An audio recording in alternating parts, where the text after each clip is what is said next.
Dəstəmazda üstümə su sıçrasa necə olar? Əlhəmd yoxsa əlhəmd?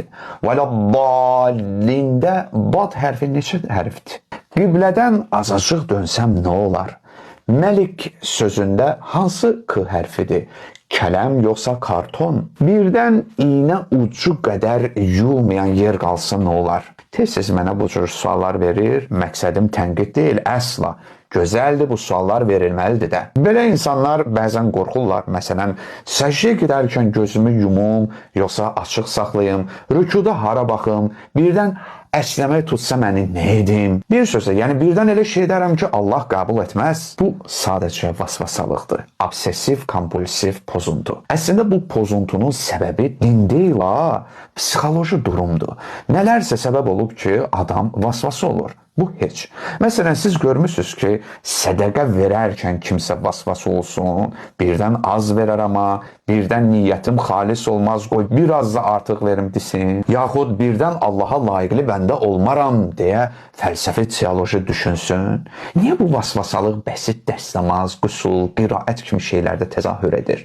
Dəstəmaz bitir, namaza keçir. O bitir, qiraətə keçir. İnsan bir cümləni 5-6 dəfə deyir. Birdən qəbul olunmaz. Sən əminsən ki, zahirən düz alsan da qəbuldur? Gəlin sizə daha ağır qəbul şərti deyim. Hədisdə deyilib ki, namazından sənə çatan yalnız qəlbinin Allaha üst tutduğu qədərdir. Yəni namazda nə qədər huzur-i qəlb halında olmusansa, o qədər qəbuldur. Huzur-i qəlb, yəni qəlbin iştirakı. Bəsit izah edim. Çay içirsən məsələn. Sən isə bu zaman atanı, ananı, Əflatun dayını, siyasi xəbərləri, gələcəkdəki qlobal istiləri düşünürsən. Halbuki sən hal-hazırda sadəcə çay içməlisən. Tam fərqindəlik halında sadəcə çay içməlisən. Namazda da belə olmalıdır. Təkbirlərdən salamlara qədər sən sadəcə namaz qılmalısan.